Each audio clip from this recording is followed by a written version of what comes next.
Hello hello hello. क्या आप सभी को मेरी आवाज आ रही है या नहीं?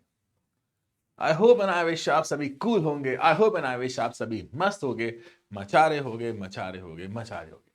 आज दृष्टि का 2026 का एक लेक्चर कार्य ऊर्जा व शक्ति, जो कि बहुत बहुत बहुत इंपॉर्टेंट है। ये एक ऐसा टॉपिक है जो कि हमेशा आपके साथ रहता है। मतलब अभी आप इससे वैसे पहले भी पढ़ चुके हो, 6-7 क्लास में भी आपको इसके काफी बेसिक्स पढ़ाए गए हैं और ये टॉपिक आपके साथ जीवन भर रहेगा। मतलब आप क्लास 11th में भी इस टॉपिक का उपयोग दोबारा करोगे, आप क्लास 12th में भी इसके फॉर्मूला का उपयोग बहुत ज्यादा करोगे, कक्षा 10वीं में भी इसके फॉर्मूला का उपयोग बहुत ज्यादा होता था। ये चैप्टर जो है ना, ये चैप्टर आप पढ़ जरूर अभी रहे हो, लेकिन ये हमेशा आपके साथ रहेगा। आप सोच रहे होगे कि ये चैप्टर तो बहुत ऐसा ही है, नहीं, बहुत अच्छा चैप्टर है। ठीक है, इजी है। इस चैप्टर में बहुत ज्यादा लंबे टॉपिक भी नहीं है। सबसे पहले कार्य को बताया है ना, कार्य के प्रकार बताए हैं, फिर ऊर्जा के बारे में बताया, ऊर्जा के प्रकार बताए और शक्ति के बारे में हमें एक्सप्लेन किया गया है। ठीक है, इजी चैप्टर है लेकिन इंपॉर्टेंट चैप्टर। इसके जो फॉर्मूला है ना, वो फॉर्मूला तुम्हारा साथ जीवन भर नहीं छोड़ेंगे। जैसे कार्य का फॉर्मूला है ना, बल गुणा विस्थापन। आप सोचोगे कि कक्षा 9वीं में पढ़कर हम खत्म कर देंगे, बिल्कुल नहीं, बिल्कुल नहीं, बिल्कुल नहीं। हमेशा आप इसे पढ़ोगे, हमेशा आप इसका साथ दोगे, इसके बिना काम नहीं चलेगा, नहीं चलेगा, नहीं चलेगा। तो शुरू करते हैं आज की क्लास लेके प्रभु का नाम। तो चलिए शुरू करते हैं। देखिए बेटा, दृष्टि, देखिए बेटा, ठीक है, हम यहां पर किसके बारे में पढ़ रहे हैं? एक दृष्टि नाम का बैच है कक्षा 9वीं का, जिसमें आप बहुत समय से पढ़ रहे हैं, तो इसकी गहराइयों के बारे में आप अच्छी तरह से जानते हैं। आज हम सबसे पहला टॉपिक पढ़ेंगे कार्य। ठीक है, सबसे पहला टॉपिक जिसका नाम क्या होगा बच्चा? कार्य, या फिर होगा ऊर्जा, या फिर होगा शक्ति, या फिर उसके कुछ क्वेश्चंस करेंगे। ठीक है, आपको थोड़ी बहुत अंग्रेजी पता होना चाहिए। कार्य को अंग्रेजी में कहा जाता है वर्क। ठीक है, ऊर्जा को एनर्जी में कहा जाता है, सॉरी, ऊर्जा को अंग्रेजी में कहा जाता है एनर्जी, शक्ति को अंग्रेजी में कहा जाता है पावर। ठीक है, तो आज हम वर्क, एनर्जी एंड पावर के बारे में पढ़ेंगे।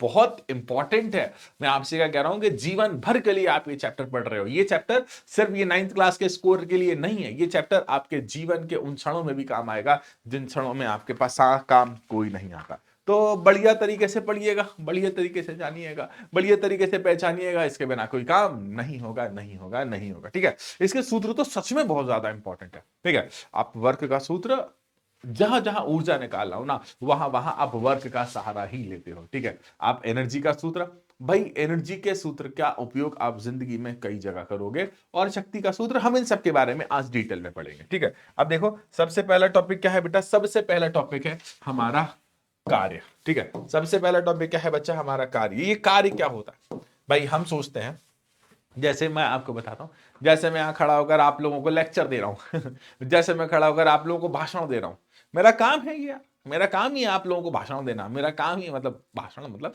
आपको मेरी बातों से अपने टॉपिक को एक्सप्लेन करना, ये काम हो सकता है। ठीक है, अब भाई अक्सर हम लोग, मैं अभी कुछ दिन पहले की बात है, मैं गया था एटीएम, मेरे अकाउंट में 10 रुपए थे, उन 10 रुपए को एटीएम से निकालने के लिए गया था। ठीक है, तो पहली बार मैं गया, एटीएम ने कहा वापस जाओ। दूसरी बार फिर गया, एटीएम ने कहा वापस जाओ। तीसरी बार फिर गया, एटीएम ने कहा वापस जाओ। इन सभी के दौरान मैंने एक चीज कॉमन देखी कि एटीएम के बाहर एक गार्ड बैठा रहता है। ठीक है, पहली बार गया, बढ़िया वो गेम खेल रहा था। दूसरी बार गया, बढ़िया वो गेम खेल रहा था। तीसरी बार गया, बढ़िया वो गेम खेल रहा था। चौथी बार मैंने उससे पूछ लिया कि भाई क्या कर रहे हो? वो कहने लगा अपना काम कर रहा हूं। मैं बहुत देर तक सोचा रहा यार, ये तो बैठा हुआ है, ये बैठा बैठा क्या काम कर रहा है। ठीक है, अगली बार, ठीक है, अगली बार मुझे मम्मी ने बोला कि बेटा टीवी फालतू चल रही है, टीवी के रिमोट से टीवी को ऑफ कर दे। मम्मी से मैंने कहा मम्मी काम मत करवाया करो यार। ठीक है, ऐसा होता है ना। काम कार्य होता क्या है? काम कार्य होता क्या? हम अक्सर कहते हैं हम पढ़ रहे हैं तो काम कर रहे हैं, हम सो रहे हैं तो काम कर रहे हैं, हम खा रहे हैं तो काम कर रहे हैं, हम बात कर रहे हैं तो काम कर रहे हैं। लेकिन फिजिक्स कहती है ऐसा कुछ नहीं होता। फिजिक्स के अनुसार ऐसा कुछ भी नहीं होता। फिजिक्स के अनुसार कार्य होना तब माना जाता है जब आप किसी वस्तु पर बल लगाते हो। ठीक है, अकॉर्डिंग टू फिजिक्स कार्य होना कब माना जाता है? जब आप किसी वस्तु पर क्या लगाते हो? बल लगाते हो। ठीक है, तो एक बात याद रखना, जब जब आप कार्य करना चाहते हो तो बल लगाना सबसे पहली आवश्यक है। ठीक है, अब आपने बल लगा दिया, ये आपके लिए काफी नहीं है, मतलब बल के बिना कार्य नहीं है, लेकिन बल ही लगाना काफी नहीं है ना। मैं फिर से कह रहा हूं, जहां जहां आप बल लगाओगे वहां वहां कार्य होगा। ठीक है, बल के बिना कार्य नहीं है, लेकिन यह भी सच है कि बल ही अकेला कार्य है नहीं। आपने बल लगाया तो बल लगाने से वस्तु आगे बढ़ती है। बल का साधारण शब्दों में अगर हम बोले तो बल का मतलब क्या हुआ, धक्का। ठीक है, अगर आपने बल लगाया तो उसका मतलब क्या हुआ, वस्तु, साधारण भाषा में हम बोले तो वस्तु आगे बढ़ रही है। ठीक है, तो जब हमने बल लगाया तो वस्तु आगे बढ़ी। ठीक है, तो जब हम बल लगाते हैं और वस्तु आगे बढ़ जाती है अर्थात विस्थापित हो जाती है। ठीक है, तो वस्तु में विस्थापन होना बहुत आवश्यक है। ठीक है, अगर किसी वस्तु में आपने बल लगाया, बल का मतलब क्या हुआ, फोर्स। ठीक है, थोड़ी सी अंग्रेजी आना चाहिए। विस्थापन का मतलब क्या हुआ, डिस्प्लेसमेंट। तो अगर आप बल लगाते हो और बल लगाने के कारण वस्तु विस्थापित हो जाए तब माना जाता है कार्य हुआ। आप पढ़ रहे हो, कोई काम नहीं कर रहे हो, आप बैठे हुए हो, कोई काम नहीं कर रहे हो, आप टीवी देख रहे हो, कोई काम नहीं कर रहे हो। ठीक है, मतलब फिजिक्स के अनुसार बल लगाओगे तभी क्या होगा, बल लगाओगे तभी क्या होगा, कार्य। बिना बल के कार्य नहीं होगा। ठीक है, अब देखो भाई, क्योंकि मैंने एक बात कही कि कार्य जो होता है दो बातों पर निर्भर करता है। पहला किस पर, बल पर। दूसरा किस पर निर्भर करता है, विस्थापन पर। तो जितना आप बल लगाओगे उतना ज्यादा कार्य होगा। सिंपल सी बात है। क्या बोला, जितना ज्यादा तुम बल लगाओगे उतना ज्यादा विस्थापन होगा। सिंपल सी बात है। दूसरा, आप जितना ज्यादा बल लगाओगे उतना ज्यादा विस्थापन होगा और उतना ज्यादा कार्य होगा। ठीक है, तो कार्य यहां पर दो बातों से निकाला जा सकता है। पहला बल है ना, पहला बल के द्वारा निकाला जा सकता है और दूसरा आपने बल की दिशा में जो चली गई दूरी है उसकी सहायता से आप कार्य निकाल सकते हो।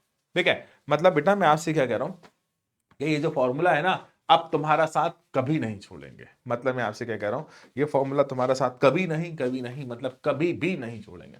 मतलब आप बिलीव करो, शायद ही अब आप किसी भी क्लास में, आप 9, 10th, 11th, 12th, engineering, medical, किसी भी कोर्स में जाना चाहोगे ना, तो ये कार्य का फॉर्मूला तुम्हारा पीछा नहीं छोड़ेगा।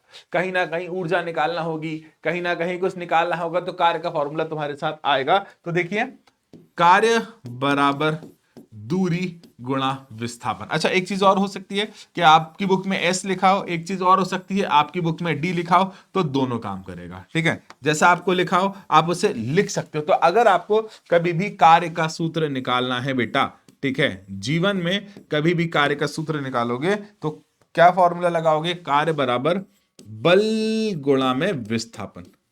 ठीक है, इसके बिना काम नहीं होगा, नहीं होगा और नहीं होगा मेरे बच्चे। तो कार्य बराबर बल गुणा विस्थापन, इसके बिना काम नहीं होगा। मैं फिर से कह रहा हूं, जीवन भर आप इस फॉर्मूला के साथ चलोगे। ठीक है, अब देखो, कार्य को बताने के लिए आपको दिशा बताने की जरूरत नहीं है कि मैंने लेफ्ट में इतना काम किया। जैसे मम्मी ने बोला, बेटा जा उस सामान को उठाकर यहां से वहां रख दे। तुम गए, बढ़िया तरीके से यहां से उठाकर वहां रख दिया और तुमने मम्मी को बता दिया कि मम्मी मैंने 10 जूल काम किया। फिर ये नहीं बताना पड़ेगा कि तुम्हें कि मैंने लेफ्ट में 10 जूल काम किया, राइट में 10 जूल काम किया, ऊपर 10 जूल काम किया, नीचे 10 जूल काम किया। कोई जरूरत नहीं है। ठीक है, आपको मात्र क्या बताना है, परिमाण बताना है। वैल्यू 10 जूल काम किया, बात खत्म, टाटा बाय बाय। ठीक है, अब आपको दिशा बताने की जरूरत नहीं है कि मैंने लेफ्ट में, राइट में, अप में, डाउन में, कोई जरूरत नहीं है। ठीक है, क्योंकि बल जो है एक अदिश राशि है। ठीक है, इसको केवल परिमाण की आवश्यकता है, इसे दिशा की आवश्यकता नहीं है। ठीक है, देखो अदिश राशियां वो होती हैं जिन्हें एक्सप्लेन करने के लिए हमको दिशा की आवश्यकता नहीं होती, मात्र परिमाण काफी होता है। तो बल हमारी एक अदिश राशि है। कृपया कर याद रखिएगा इन सभी बातों को, इनके बिना काम नहीं होगा, नहीं होगा, नहीं होगा। ठीक है, अब देखो आगे बढ़ते हैं। अब कार्य का सूत्र, जैसा कि मैंने आपको अभी बड़े अच्छे तरीके से कार्य का सूत्र बताया था कि कार्य बराबर, ठीक है, हमेशा याद रखना है भैया, कार्य बराबर बल गुणा में विस्थापन। ठीक है, कार्य बराबर बल गुणा में क्या आ गया बच्चा, विस्थापन। मेरे बच्चे देखो कितने आसानी से आप इस सूत्र का उपयोग करोगे। ठीक है, अंग्रेजी में ऐसा लिख सकते हो इसे कि कार्य मतलब वर्क, थोड़ी सी अंग्रेजी भी आना चाहिए भाई, है ना, बराबर फोर्स इनटू डिस्प्लेसमेंट। आप ऐसा भी लिख सकते हो, दोनों काम करेंगे। ठीक है, तो देखो जब जब आपको कार्य निकालना हो तो बल के साथ किसका गुणा कर दो, विस्थापन का गुणा कर दो, काम खत्म हो जाएगा आराम से। ठीक है ना, मैं फिर से कह रहा हूं, काम खत्म हो जाएगा आराम से, कहीं से कहीं तक कोई टेंशन नहीं है, कहीं से कहीं तक कोई परेशानी नहीं है। अब देखो आगे बढ़ते हैं। ठीक, अब भैया कार्य की इकाई, ये टॉपिक थोड़ा सा लॉजिकल है, ये टॉपिक थोड़ा सा दिमाग लगाने वाला है। अगर आपने इसे अच्छी तरह से दिमाग लगा कर पढ़ लिया तो आप इसे कभी नहीं भूलेंगे। उदाहरण के लिए हमको मात्रक निकालना है, तो सबसे पहले हम निकाल लेते हैं एसआई मात्रक। ठीक है, एक काम करते हैं, सबसे पहले हम एम के एस मात्रक निकाल लेते हैं। ठीक है, पहला हम क्या निकाल लेते हैं यहां पर एम के एस मात्रक। ठीक है, फिर हम दूसरा यहां पर निकाल लेंगे एसआई मात्रक। ठीक है, और तीसरा हम यहां पर निकाल लेंगे सीजीएस मात्रक। ठीक है, सीजीएस, तीनों के बारे में हम यहां पर पढ़ने वाले हैं ना। पहला क्या है एमकेएस मात्रक, दूसरा क्या है एसआई मात्रक, तीसरा क्या है सीजीएस मात्रक, एक एक कर सबके बारे में पढ़ते हैं। पर इन तीनों में सूत्र याद रखना कि कार्य बराबर बल गुणा विस्थापन। ठीक है, तो मान लीजिए कि यदि आप बल, ठीक है, बल का आपको सूत्र पता है ना। चलो अभी मैं बताता हूं बल का सूत्र। बल का सूत्र क्या होता है, F is equal to M A. ठीक है, एम मतलब क्या हो गया केजी, एम मतलब द्रव्यमान, ए मतलब त्वरण, तो त्वरण का क्या हो गया मीटर प्रति सेकंड। ठीक है, तो भैया जो हमारा बल है ना उसका मात्रक केजी मीटर प्रति सेकंड आ गया है ना, केजी मीटर प्रति सेकंड स्क्वायर बेटा। ठीक है, और देखो दूसरा विस्थापन। ठीक है, विस्थापन को डी से या एस से जिससे प्रदर्शित कराओ तो विस्थापन का मात्रक क्या आ गया बेटा मीटर। ठीक है, इन दोनों को मैं कार्य के सूत्र में पुट कर दूंगा। कार्य का सूत्र क्या होता है एफ इंटू डी, एफ की जगह क्या पुट कर दिया केजी मीटर बटा सेकंड स्क्वायर, है ना, किसकी जगह एफ की जगह और विस्थापन की जगह एम। ठीक है, तो क्या आ जाएगा केजी मीटर स्क्वायर बटा सेकंड स्क्वायर। ये क्या आ गया हमारे वर्क का एमकेएस पद्धति में मात्रक। अब हम बढ़ते हैं एसआई पद्धति की तरफ। ठीक है, अब हम किसकी तरफ बढ़ते हैं एसआई। मान लो किसी वस्तु का द्रव्यमान है ना 1 केजी है। चलो द्रव्यमान वर्गीकरण छोड़ो, मान लो किसी वस्तु पर आपने 1 न्यूटन का बल लगाया। ठीक है ना, मान लो किसी वस्तु पर आपने 1 न्यूटन का बल लगाया। आपको पता है जब आप बल लगाओगे तो आप धक्का लगाओगे या खिंचाव लगाओगे। बल का सूत्र क्या होता है, बल होता क्या है, तो बल एक प्रकार का धक्का या खिंचाव है। ठीक है ना मेरे बच्चे, याद रहिए बल होता क्या, तो आप साधारण शब्दों में बोलोगे कि बल एक प्रकार का धक्का या खिंचाव है। जब चीजें आगे बढ़ती हैं तो धक्का, जब पीछे आती हैं तो खिंचाव लगता है। अब देखो बल आपने लगाया 1 न्यूटन, तो वस्तु अगर धक्का पड़ेगा तो आगे जाएगी तो उसका विस्थापन आगे होगा, खिंचाव होगा तो पीछे की तरफ आएगी। लेकिन हम ये मानते हैं कि उस वस्तु का विस्थापन हो गया 1 मीटर। ठीक है, बल का सूत्र क्या होता है एफ इंटू डी। तो 1 न्यूटन बल लगाया जिससे उस वस्तु में 1 मीटर का विस्थापन हुआ, तो इस 1 न्यूटन का बल लगाया उस वस्तु में 1 मीटर का विस्थापन हुआ। इस स्थिति में जो कार्य कितना हो जाएगा, ये हो जाएगा 1 जूल। ठीक है, तो कार्य का हमारे पास एक और मात्रक होता है 1 जूल। तो 1 जूल कार्य तब होता है जब किसी वस्तु पर 1 न्यूटन का बल लगाया जाए और उस वस्तु पर जो विस्थापन हो जाए वो हो जाए 1 मीटर। अक्सर 1 जूल का डायरेक्टली फॉर्मूला या फिर डायरेक्टली परिभाषा भी पूछ ली जाती है। तो 1 जूल कार्य तब होता है जब किसी वस्तु पर 1 न्यूटन का बल लगा और वह 1 न्यूटन का बल वस्तु को 1 मीटर तक विस्थापित करते। अगला सीजीएस पद्धति में देखते हैं, है ना। अब देखिए मान लो किसी वस्तु का, है ना, किसी वस्तु पर हमने 1 डाइन का फोर्स लगाया। ठीक है, कितना फोर्स लगा 1 डाइन का, जिससे उसका जो विस्थापन है कितना हो गया बच्चा 1 सेंटीमीटर। तो 1 डाइन का बल लगाने से यदि कोई वस्तु 1 सेंटीमीटर विस्थापन हो जाती है तो कार्य कहलाता है 1 अर्घ। ठीक है, तो कार्य क्या कहलाता है बच्चा 1 अर्घ। आराम से समझना, आराम से समझना, आराम से तुम्हें आ जाएगा। ठीक है, तो एमकेएस पद्धति, एसआई पद्धति और सीजीएस पद्धति, इन तीनों में तुम्हें ये सारी बातें पता होना चाहिए। ठीक है, अब देखिए अक्सर इनके बीच में संबंध पूछा जाता कि 1 जूल में कितने अर्घ होते हैं। तो देखना 1 जूल बराबर कितना होता है 1 न्यूटन गुणा 1 मीटर। ठीक है, 1 न्यूटन बराबर 10 की पावर 5 डाइन। ठीक है ना, 1 न्यूटन मतलब 10 की पावर 5 डाइन, और 1 मीटर का मतलब क्या हुआ 100 सेंटीमीटर। ठीक है, मतलब 10 की पावर 2 भी लिख सकता था मैं इसे, 10 की पावर 2 और 10 की पावर 5 और 10 की पावर 2। ठीक है, ये लिख दिया, और साथ ही साथ क्या बचा डाइन सेंटीमीटर। ठीक है, 10 की पावर 5 और 10 की पावर 2 कितना हो गया 10 की पावर 7 डाइन सेंटीमीटर। याद रखना dyne centimetre, dyne centimetre, dyne centimetre, ये क्या होता है अर्घ। तो 1 जूल बराबर 10 की पावर 7 अर्घ।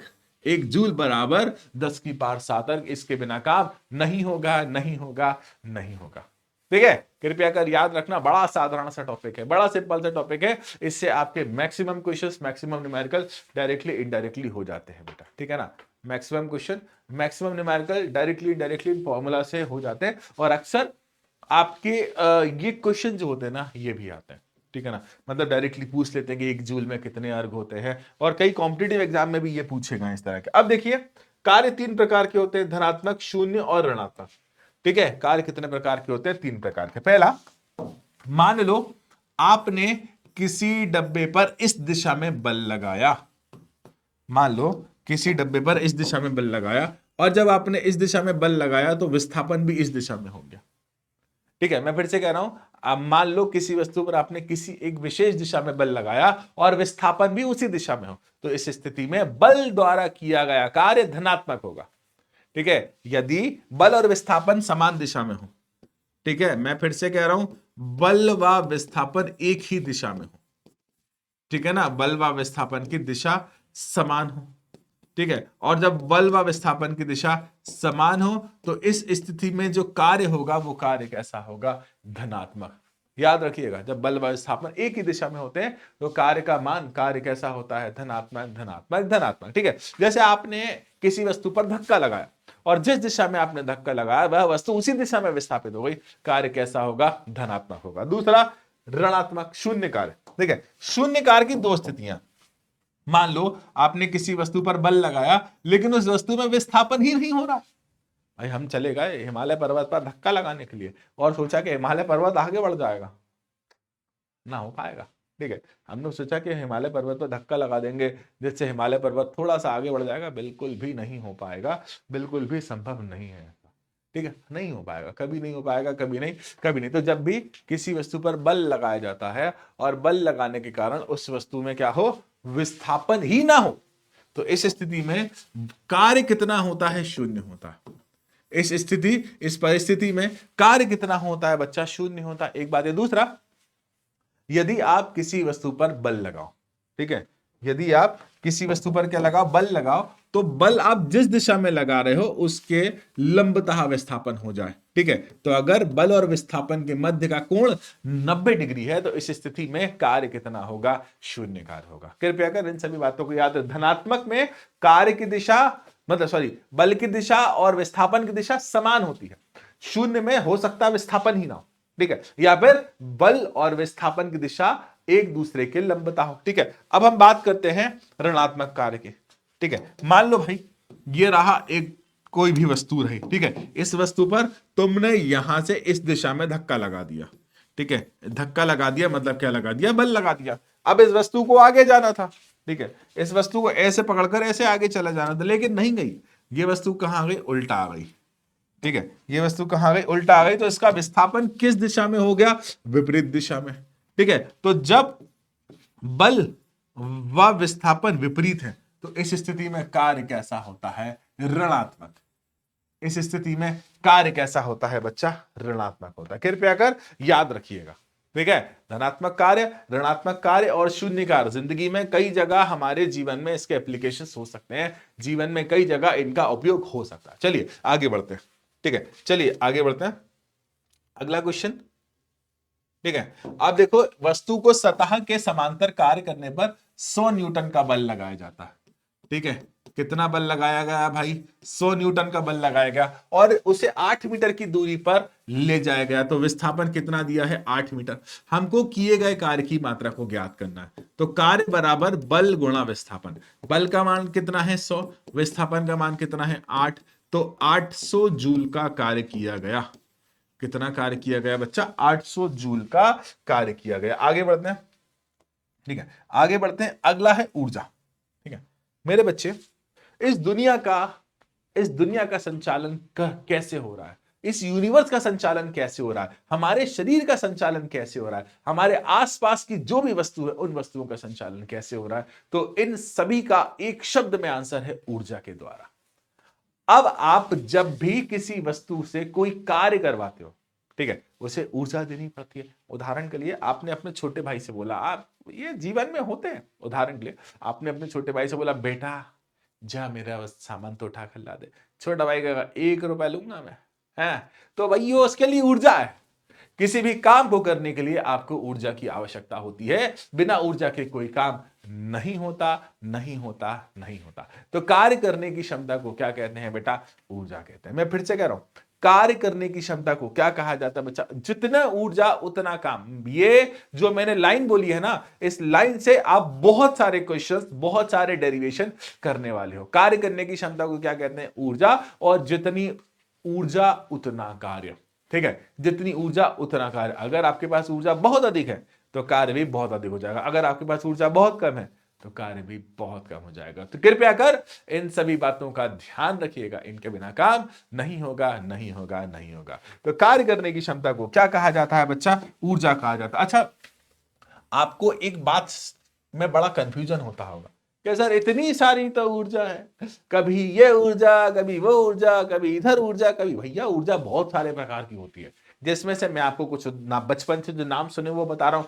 सोलार ऊर्जा नाम सुना है कभी ना कभी? बिल्कुल सुना होगा, ठीक है। सोलर मतलब सोलर ऊर्जा कहते हैं जिसको, सौर ऊर्जा कहा जाता है ना। उसके बाद प्रकाश ऊर्जा, कभी ना कभी इसका नाम सुना होगा। ध्वनि ऊर्जा, कभी ना कभी इसका नाम सुना होगा। जल ऊर्जा, कभी ना कभी इसका नाम सुना होगा। तापीय ऊर्जा, कभी ना कभी इसका नाम सुना होगा। रासायनिक ऊर्जा, कभी ना कभी इसका नाम सुना होगा, ठीक है। तो मेरे प्याले बच्चे, तो मेरे न्याले बच्चे, जीवन में ऊर्जा कई प्रकार की होती है, कई प्रकार की होती है, कई प्रकार की होती है, ठीक है। जहां जैसी आवश्यकता होगी हम वैसे वैसे ऊर्जा निकालते जाएंगे। देखो बेटा, सामान्यतः हमारे पास ऊर्जा निकालने का कोई सूत्र नहीं होता। मैं फिर से कह रहा हूं, आप सोच रहे हैं कि सर हमारे पास गतिज ऊर्जा का सूत्र है, के ई बराबर 1/2 mv²। हमारे पास स्थितिज ऊर्जा का सूत्र है mg, और भी ढेर सारी हमारे पास विद्युत स्थितिक, ये ऊर्जा वो ऊर्जा, ढेर सारी ऊर्जा हो सकती है, ठीक है। लेकिन बच्चा याद रखना, किसी भी वस्तु में ऊर्जा कैसे निकाली जाती है? तो किसी भी वस्तु में ऊर्जा को निकालने के लिए आपको क्या करना पड़ता है? उसके कार्य का पता लगाना पड़ता है, ठीक है। किसी भी वस्तु में ऊर्जा को निकालने के लिए आपको क्या करना पड़ता है? उसके द्वारा किए गए कार्य का पता लगाना पड़ता है, क्योंकि जितनी ऊर्जा उतना कार्य, ठीक है। फिर से बोल रहा हूं, जितनी ऊर्जा होती है उतना कार्य। जितनी ज्यादा ऊर्जा होगी उतना ज्यादा कार्य होने की संभावना है, जितनी कम ऊर्जा होगी उतना कम कार्य होने की संभावना है, ठीक है। तो मेरे बच्चे याद रखना, किसी भी वस्तु में जो निहित ऊर्जा होती है वो किए गए कार्य के बराबर होती है, ठीक है। अब देखो, याद रखना, जो वस्तु कार्य कर रही है उसकी ऊर्जा में कमी होती है, ठीक है। जैसे मैं अभी थोड़ी देर पहले, अभी जब मैं ये रिकॉर्डिंग करने आया था तो मैं कुछ एनर्जी के लिए खाने की कुछ चीजें खाकर आया था, क्योंकि मेरे शरीर को ऊर्जा चाहिए, ठीक है। तो जब मैं अपने शरीर में एनर्जी के लिए कुछ चीजें खाकर आया, कुछ चीजें पी कर आया, तो अब मैं काम कर रहा हूं। मेरा काम है भाई क्लास लेना, क्लास रिकॉर्ड करना। तो अभी मैं रिकॉर्डिंग कर रहा हूं, तो इस दौरान मैं काम कर रहा हूं, तो मेरी ऊर्जा कम हो रही है, ठीक है। मेरी ऊर्जा क्या हो रही? कम हो रही, और ये ऊर्जा किसी ना किसी और रूप में परिवर्तित हो जा रही है। तो जिस भी वस्तु द्वारा कार्य किया जाता है उसकी ऊर्जा कम होती है, और जिस वस्तु पर कार्य किया जाता है उसकी ऊर्जा क्या होती है? बढ़ती है, क्योंकि ऊर्जा पूरी तरह से कार्य पर निर्भर कर रही है। तो कार्य एक अदिश राशि था, तो ऊर्जा भी एक अदिश राशि है, ठीक है। अब देखो, कार्य का एसआई मात्रक जूल था, तो ऊर्जा का एसआई मात्रक भी क्या है? जूल है। याद रखना, 1 किलो जूल बराबर 1000 जूल, ठीक है। 1 किलो जूल किसके बराबर होता है? 1000 जूल के बराबर होता है, ठीक है। अब देखो, अगेन वही वाली परिभाषा है ना, वही वाली परिभाषा है ना, जिसके बारे में हम पहले पढ़ चुके थे। अब गतिज ऊर्जा, अगर आप शब्द को कैच कर पा रहे हो, गतिज ऊर्जा, किसी भी वस्तु में अगर वह वस्तु गतिशील है तो उसकी गति के कारण उसमें जो ऊर्जा होती है उसे गतिज ऊर्जा कहा जाता है। तो किसी भी वस्तु में उसकी गति के कारण जो ऊर्जा होगी उस ऊर्जा को गतिज ऊर्जा कहा जाएगा। बहुत साधारण सा है। देखो, अंग्रेजी में इसे कहते हैं काइनेटिक एनर्जी। तो थोड़े बहुत अंग्रेजी के शब्द अगर याद रहेंगे ना तो तुम्हारे काम अच्छे आसान हो सकते हैं, ठीक है। अंग्रेजी में इसको कहते हैं काइनेटिक एनर्जी, ठीक है। तो मैं कहूंगा कि थोड़े बहुत अंग्रेजी के नाम तुमको याद होना जरूरी है। काइनेटिक वर्ड जो होता है ना, ये एक अंग्रेजी वर्ड काइनाइन से बना, मतलब एक ग्रीक वर्ड काइनाइन से बना, जिसका मतलब होता है इन मोशन, ठीक है। तो देखो, अगर किसी भी वस्तु में गति है, पहली बात तो वस्तु है तो उसमें द्रव्यमान तो होगा ही, ठीक है। पहली बात तो वस्तु बिना द्रव्यमान के हो ही नहीं सकती है। आप कोई भी वस्तु अज्यूम कर लो, आप कैसी वस्तु अज्यूम कर लो, उस वस्तु के पास द्रव्यमान होना जरूरी है, ठीक है। दूसरा, अगर उसमें द्रव्यमान है तो भाई अगर वो गतिशील है तो गति के कारण उसमें क्या होगा? वेग होगा। ठीक है, गति के कारण उसमें क्या होगा बच्चा, वेग होगा। तो यहां से अगर उस वस्तु के पास ऊर्जा है तो द्रव्यमान भी होगा, अगर उस वस्तु के पास गति के कारण ऊर्जा है तो उसमें वेग भी होगा। ठीक है, तो किसी भी वस्तु में गति के कारण जो ऊर्जा होती है ना, उस ऊर्जा को क्या कहते हैं, गतिज ऊर्जा। उदाहरण बहुत सारे हैं, जैसे क्रिकेट बॉल गतिशील हो तो उसके अंदर जो ऊर्जा होगी गतिज ऊर्जा होगी। पानी अगर बह रहा हो तो गतिज ऊर्जा होगी। एक गोली चलती आ रही है तो गतिज ऊर्जा होगी। पानी अगर बह रहा है तो गतिज ऊर्जा, हवा अगर बह रही है तो भी गतिज ऊर्जा, उड़ता हुआ हवाई जहाज उसमें भी गतिज ऊर्जा होगी। ठीक है, अब देखो गतिज ऊर्जा जो होती है इसको अंग्रेजी में काइनेटिक एनर्जी बोला जाता है, इसलिए मैं के लिख रहा हूं। समानुपाती होती है द्रव्यमान के, और यही गतिज ऊर्जा समानुपाती होती है वेग के स्क्वायर के। ठीक है, मैं इसका डेरिवेशन भी कराऊंगा तो आपको अच्छी तरह से पता चलेगा। अब देखिए गतिज ऊर्जा का जो सूत्र होता है ना, वो होता है के ई बराबर 1/2 mv²। ठीक है ना, गतिज ऊर्जा को काइनेटिक एनर्जी कहते हैं और इसका सूत्र होता है 1/2 mv²। मैं इसका आपको डेरिवेशन करा रहा हूं, 3-4 मिनट का टॉपिक है, आराम से कर लेते हैं हमें ना। मान लो कि यह एक सतह है, ठीक है, इस सतह पर हमारे पास एक पिंड रखा हुआ है ना, इस पिंड का द्रव्यमान हम मान लेते हैं m। ठीक है, अब देखिए जब हम इस पिंड का द्रव्यमान m मानते हैं,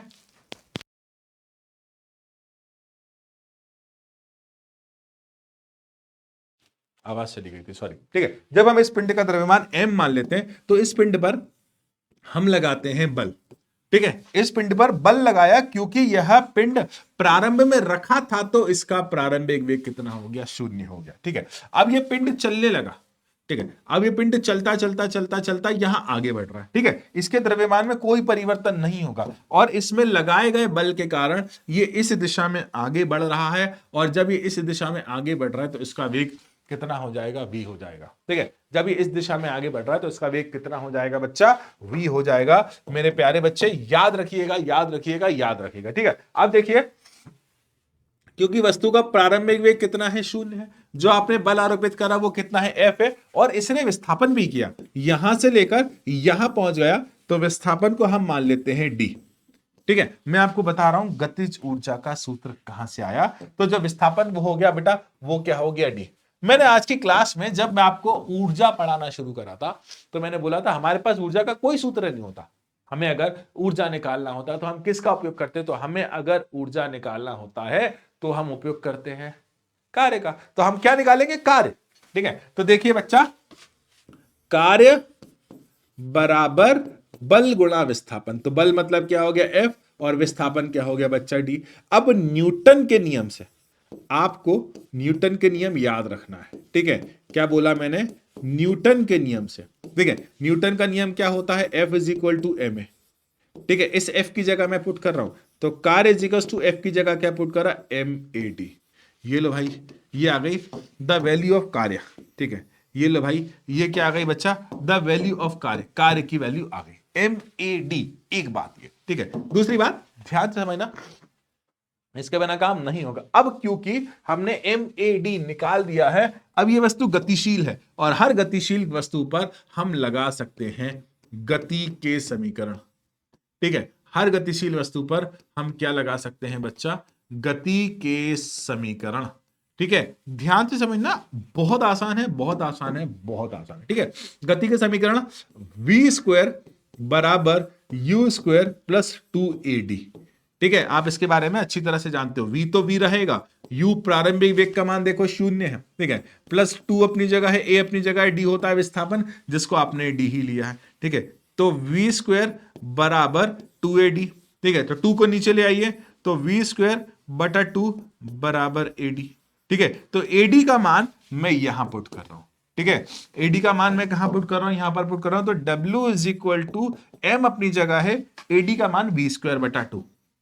ठीक है, ये क्या निकाल लिया बच्चा मैंने, कार्य, और यही कार्य उस वस्तु में गतिज ऊर्जा के रूप में निहित हो जाएगा। ये आ गया हमारा हाफ mv² या फिर mv²/2 या फिर 1/2 mv², आप जो बोलना चाहो। इंपॉर्टेंट है, इसके बिना काम नहीं चलता, बहुत इंपॉर्टेंट है, बहुत इंपॉर्टेंट है, बहुत ज्यादा। तो कृपया कर इस डेरिवेशन को अभी जैसी ये क्लास एंड करोगे ना, तो क्लास एंड करने के बाद रिपीट कर कर देखना। अगर आप इसे रिपीट कर कर नहीं देखते हो तो बहुत गड़बड़ हो जाती है। ठीक है, आगे बढ़ते हैं बेटा। ठीक है, आगे बढ़ते हैं। एक क्वेश्चन दिया है कि एक 15 किलोग्राम की एक वस्तु 4 मीटर प्रति सेकंड के वेग से गतिशील है। 15 किलोग्राम, तो मास की वैल्यू कितनी दी है 15 केजी और 4 किलोमीटर प्रति सेकंड, तो v कितना दिया है 4 मीटर प्रति सेकंड। गतिज ऊर्जा निकालना है तो काइनेटिक एनर्जी का सूत्र क्या होता है 1/2 mv²। ठीक है, 1/2 अपनी जगह है, m की जगह कितना हो जाएगा 15 और वेग की जगह 4 × 4। ठीक है, अब देखो इससे ये कैंसिल हो गया, 2 बार गया तो 15 दूनी 30, 30 चौको 120 जूल। तो गतिज ऊर्जा का मान कितना आ गया बच्चा 120 जूल। ठीक है, अगला स्थितिज ऊर्जा।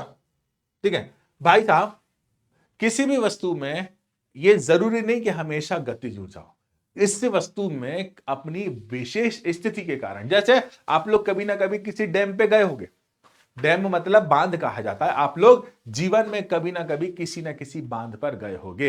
अगर आप बांध पर जाते हो तो आप देखना बांध पर पानी भरा हुआ होता है। ठीक है, अब वो भरा हुआ पानी हमको देखने में तो बहुत शांत लगता है, अरे यार ये शांत पानी, लेकिन जब दरवाजा खुलता है उसका तब पता चलता है उसकी गति।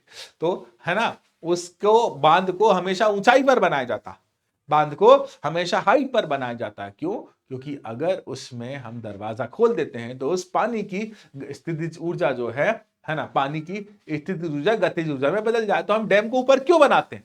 डैम को ऊपर इसलिए बनाते हैं क्योंकि ऊंचाई के कारण उस पानी के पास क्या आ जाए, ऊर्जा आ जाए।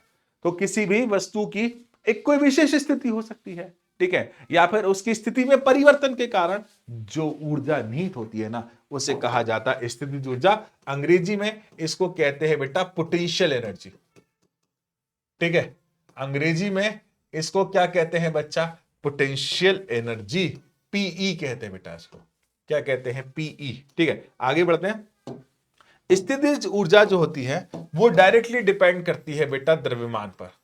किसी वस्तु का जितना अधिक द्रव्यमान होगा ना, उतनी अधिक उसमें स्थितिज ऊर्जा होगी। ठीक है, अगर मेरे को तुम ऊपर उठाओगे या फिर किसी हाथी को ऊपर उठाओगे तो हाथी का द्रव्यमान ज्यादा है तो हाथी की स्थितिज ऊर्जा भी ज्यादा होगी। दूसरा, जितना ऊपर आप उठाओगे उतनी ज्यादा स्थितिज ऊर्जा होगी। तो स्थितिज ऊर्जा डायरेक्टली प्रोपोर्शनल होती है ऊंचाई के। तीसरा, ठीक है, आकार में परिवर्तन। किसी वस्तु में जितना खिंचाव होगा, जितना बेंडिंग होगी या झुकाव होगा, उतनी ज्यादा इसकी स्थितिज ऊर्जा होने की संभावना है। ठीक है, अब देखो बेटा, मैं आपको एक बात याद दिला देता हूं। स्थितिज ऊर्जा का जो सूत्र होता है ना, वो ग्रेविटेशनल पोटेंशियल एनर्जी, गुरुत्वीय स्थितिज ऊर्जा का सूत्र होता है mgh, जहां पर m का मतलब क्या है, द्रव्यमान। ठीक है, m का मतलब यहां पर क्या है बेटा, द्रव्यमान, h का मतलब क्या है, ऊंचाई, और g का मतलब गुरुत्वीय त्वरण होता है। ठीक है, कृपया कर याद रखिएगा, g का मतलब क्या हुआ, गुरुत्वीय त्वरण। ठीक है, और m का मतलब क्या हुआ, द्रव्यमान। ठीक है, अगर आप किसी वस्तु का द्रव्यमान और उसकी ऊंचाई का पता लगा लेते हो तो आप स्थितिज ऊर्जा ऑटोमेटिकली निकाल सकते हो। ठीक है, अब आप एक होमवर्क करिएगा, ठीक है, कि 10 किलोग्राम की वस्तु को 6 मीटर की ऊंचाई पर उठाया है, तो द्रव्यमान का मान कितना दिया है 10 किलोग्राम और ऊंचाई कितनी दी है 6 मीटर। तो आप इसकी स्थितिज ऊर्जा निकालिएगा। याद रखना, मैंने आपको जी का मान नहीं बताया। ठीक है, मैंने आपको जी का मान नहीं बताया, नहीं बताया, नहीं बताया। ठीक है, अब देखिए ऊर्जा का रूपांतरण। ठीक है, हमेशा याद रखना, ऊर्जा सदैव एक रूप से दूसरे रूप में परिवर्तित होती रहती है, सदैव। पर एक बात, एक और बात याद रखना कि आप ऊर्जा को बना नहीं सकते, और एक और बात याद रखना, आप ऊर्जा को नष्ट नहीं कर सकते हो। ना ही तुम ऊर्जा को बना सकते हो, ना ही तुम ऊर्जा को नष्ट कर सकते हो। बस आप उस ऊर्जा को एक रूप से दूसरे रूप में परिवर्तित कर सकते हो और कुछ नहीं कर सकते, है ना। हम एक रूप से दूसरे रूप में ऊर्जा को परिवर्तित कर सकते हैं, कोई दिक्कत नहीं है, कोई परेशानी नहीं है, लेकिन ना ही आप ऊर्जा को बना सकते हो, ना ही आप ऊर्जा को खत्म कर सकते हो। बस एक रूप से आप दूसरे रूप में उसे आसानी से परिवर्तित कर सकते हो, इजीली परिवर्तित। जैसे मैं आपको बताता हूं, मैं अभी बोल रहा हूं, मेरी ध्वनि ऊर्जा, ये जो माइक है ना, इसे विद्युत ऊर्जा में परिवर्तित कर दे रहा है। ठीक है, इस ध्वनि ऊर्जा को ये माइक विद्युत ऊर्जा में परिवर्तित कर कर आप तक पहुंचा रहा। अब ये विद्युत सिग्नल या विद्युत ऊर्जा वापस ध्वनि ऊर्जा में परिवर्तित हो जाते हैं। तो ऊर्जा को एक रूप से दूसरे रूप में बदलना आसान और होता रहता है, सदैव होता रहता है, हर पल हर सेकंड ऊर्जा का रूपांतरण होता रहता है। लेकिन एक और बात, ऊर्जा को आप ना बना सकते हो, ऊर्जा को ना आप नष्ट कर सकते हो। ऊर्जा को ना तुमने बनाया ना मैंने बनाया, और यह प्रकृति का नियम है। कि जब तुम किसी वस्तु को बना नहीं सकते हो तो आप उस वस्तु को नष्ट भी नहीं कर सकते। तो ऊर्जा को ना ही उत्पन्न किया जा सकता है ना ही नष्ट किया जा सकता है, बस एक रूप से दूसरे रूप में परिवर्तित किया जा सकता है। याद रखना, ठीक है। जीवन भर ऐसा होता, आप भोजन करते हो ना, तो आप भोजन करने के बाद आपके शरीर में जो भोजन की ऊर्जा होती है वो रासायनिक ऊर्जा के रूप में संचित हो जाती है। अब उस रासायनिक ऊर्जा को, जैसे मैं हाथ चला रहा हूं, जैसे मैं दिमाग चला रहा हूं, जैसे मैं मुंह चला रहा हूं, तो मैं यांत्रिक ऊर्जा या मैकेनिकल ऊर्जा या फिर मांसपेशियों की ऊर्जा के द्वारा परिवर्तित कर देता हूं। ऊर्जा का रूपांतरण हमेशा होता रहता है, हमेशा। जैसे हमारे पास बैटरी हुई, बैटरी के अंदर रासायनिक ऊर्जा डली हुई है, ठीक है, रसायन डले हुए हैं, तो रासायनिक ऊर्जा कंटिन्यू विद्युत ऊर्जा में परिवर्तित होती रहती है। तो ऊर्जा एक रूप से दूसरे रूप में नियमित तौर पर परिवर्तित होती रहती है, ठीक है। लेकिन ऊर्जा को बनाना और ऊर्जा को नष्ट करना हमारे बस में नहीं है, नहीं है, नहीं है, ठीक है। अब देखिए, इसकी मैं दो स्थितियां करवाऊंगा और आपसे निवेदन करूंगा कि आप इसकी तीसरी स्थिति की प्रैक्टिस जरूर करें, ठीक है। मान लीजिए ये सतह है, ठीक है। इस सतह से मैंने कुछ ऊंचाई पर एक गेंद को पकड़ा हुआ है, ठीक है, और मैंने इस ऊंचाई को मान लिया कितनी ऊंचाई पर, h ऊंचाई पर इस गेंद को पकड़ा हुआ है। और जब मैंने h ऊंचाई पर इस गेंद को पकड़ा हुआ है और गेंद चल नहीं रही है, तो पहला पॉइंट h ऊंचाई पर, तो इसके पास सिर्फ और सिर्फ स्थितिज ऊर्जा होगी, कितनी होगी बेटा, mgh, है ना। अब ये गेंद चल नहीं रही है अर्थात विराम में है, तो इसकी गतिज ऊर्जा कितनी हो जाएगी, 0, क्योंकि जब तक किसी वस्तु में वेग नहीं होगा उसके पास गतिज ऊर्जा नहीं होगी। तो आप अगर इसकी कुल ऊर्जा निकालते हो तो दोनों का योग निकालोगे, 0 + mgh, कितना आ गया भैया, mgh, ठीक है, कितना आ गया भैया, mgh। तो जब आपने इस गेंद को पकड़ा हुआ किसी ऊंचाई पर, ठीक है, जब आप इस गेंद को पकड़े हुए किसी ऊंचाई पर, तो इस गेंद के पास कुल ऊर्जा कितनी है, mgh। अब आपने करा क्या, इस गेंद को छोड़ दिया, ठीक है, तो ये गेंद क्या हो रही है, चलती हुई आ रही है, ठीक है। आपने करा क्या, इस गेंद को छोड़ दिया, अरे क्या हो रहा है भाई, ये मैंने इसको सेलेक्ट करा, इसको कॉपी करा, इसको यहां लाकर यहां ले आया, ठीक है। तो ये गेंद क्या हो गई, अब चलती चलती नीचे आ गई, ठीक है। और कल्पना करिए यहां से लेकर यहां तक इसने x विस्थापन कर दिया, ठीक है, यहां से लेकर यहां तक ये x तो नीचाई तक आ गई है। अब देखो इसकी ऊंचाई कितनी बची, h में से x माइनस कर दो, ठीक है, h में से क्या माइनस कर दो बेटा, x माइनस कर दो। मुझे इस बी स्थिति पर, या सेकंड पॉइंट, इसको फर्स्ट बोला था, इसको मैं सेकंड बोल देता हूं। अब मुझे सेकंड पॉइंट पर, सेकंड वाली स्थिति पर सबसे पहले स्थितिज ऊर्जा निकालना है। स्थितिज ऊर्जा का फॉर्मूला क्या होता है, mgh। अब हाइट देखो कितनी है, h माइनस x, ठीक है। स्थितिज ऊर्जा का फॉर्मूला mgh होता है, हाइट मतलब ऊंचाई कितनी हो गई इसकी, mgh माइनस x, ठीक है। दूसरी बात, अगर आप गतिज ऊर्जा की बात करोगे तो गतिज ऊर्जा का सूत्र क्या होता है, दैट इज 1/2 mv²। गतिज ऊर्जा का सूत्र कितना होता है बेटा, 1/2 mv², ठीक है। अब देखिए P = mgh माइनस x। अब देखो गतिज ऊर्जा का सूत्र 1/2 mv² होता है। तो प्रारंभ में हमारी वस्तु विराम में थी, हमने जब इसे यहां पकड़ा था ना, तो वस्तु किसमें थी बेटा, विराम में। अब देखो इसका विस्थापन, विस्थापन कितना हो गया बेटा, x, विस्थापन मतलब डिस्प्लेसमेंट, डिस्प्लेसमेंट कितना हो गया बेटा, x। अब गति के तीसरे समीकरण से हम v का मान निकालेंगे। प्रारंभिक वेग कितना है, 0, u² + 2। अब ये नीचे गिर रही है गुरुत्वीय त्वरण के कारण, और विस्थापन कितना हो जाएगा, x। तो v² का मान कितना आ गया बेटा, 2gx। मुझे v² थोड़ी निकालना था, मुझे तो काइनेटिक एनर्जी निकालना थी, मुझे तो गतिज ऊर्जा निकालना थी, ठीक है। तो काइनेटिक एनर्जी का सूत्र क्या होता है, 1/2 mv², ठीक है। 1/2 यही अच्छा लग रहा है, mv अच्छा लग रहा है, v² की वैल्यू तुमने कितनी निकाली है, 2gx। तो 2 से 2 कैंसिल, तो गतिज ऊर्जा का मान कितना आ गया बेटा, mgx, ठीक है। मुझको कुल ऊर्जा अर्थात टोटल एनर्जी निकालना है, तो स्थितिज ऊर्जा प्लस गतिज ऊर्जा, ठीक है। अब स्थितिज ऊर्जा का मान ये लिखा हुआ है, हम पहले निकाल लिए थे, mgh माइनस x। गतिज ऊर्जा का मान कितना निकाल लिया हमने, mgx, ब्रैकेट खोलिए, ठीक है, mgh minus mgx plus mgx, mgx से mgx कैंसिल, तो कुल ऊर्जा का मान कितना आ गया बेटा, mgh। आराम से कुल ऊर्जा का मान निकल गया, कहीं से कहीं तक कोई दिक्कत नहीं थी, कहीं से कहीं तक कोई परेशानी नहीं थी। अब आपका होमवर्क क्या है, ठीक है, अब आपका होमवर्क है, जब ये नीचे गिर जाएगी तो इसका जो विस्थापन है वो ऊंचाई के बराबर हो जाएगा, ठीक है, किसके बराबर हो जाएगा, ऊंचाई के बराबर हो जाएगा। आप सारा सेम करोगे और इसके हाइट भी कितनी हो जाएगी, 0 हो जाएगी, तो पोटेंशियल एनर्जी कितनी हो जाएगी, 0। अब आप कृपया कर इसके लिए गतिज ऊर्जा सेम तरीके से निकालेंगे और कुल ऊर्जा निकालना, आंसर mgh ही आएगा। तो देखिए ऊर्जा पहले भी mgh थी, अब भी mgh और अब भी mgh रहेगी, इसे आप करके देखेंगे, ठीक है। तो कुल ऊर्जा हमेशा नियत रहती है, बस वो रूप बदलती है। अगर आप ध्यान से देख पा रहे हो, पहले गतिज ऊर्जा थी तो स्थितिज ऊर्जा थी, तो गतिज ऊर्जा नहीं थी। अब हमारे पास कुछ स्थितिज ऊर्जा कम हो गई तो वो किस में बदल गई, गतिज ऊर्जा में बदल गई, लेकिन कुल उतना ही रहेगा जितना पहले था, ठीक है। आगे अब हम पढ़ लेते हैं शक्ति के बारे में, ठीक है। शक्ति का मतलब होता है कार्य करने की दर, ठीक है। शक्ति का मतलब सदैव कितना होता है, कार्य बटा समय। कार्य करने की दर को क्या कहा जाता है बेटा, शक्ति कहा जाता है। इसका मात्रक बेटा वॉट होता है, ठीक है। क्या होता है, वॉट। तो 1 वॉट बराबर 1 जूल प्रति सेकंड। यदि कोई वस्तु 1 जूल का कार्य प्रति सेकंड करती है तो उस वस्तु की शक्ति कितनी होती है, 1 वॉट 1 वॉट 1 वॉट। तो शक्ति का मात्रक क्या होता है बेटा, वॉट होता है, ठीक है। कृपया कर याद रखिएगा, इसके बिना काम नहीं होगा, नहीं होगा, नहीं होगा। इस और देखिए शक्ति का एक और मात्रक होता है जिसे कहते हैं अश्व शक्ति, ठीक है ना। क्या कहते हैं बेटा, अश्व शक्ति। तो 1 अश्व शक्ति मतलब 1 horse power is equal to 746 watt, ठीक है। तो इतना ही था आज की क्लास में बच्चा, इतना ही था आज की क्लास में।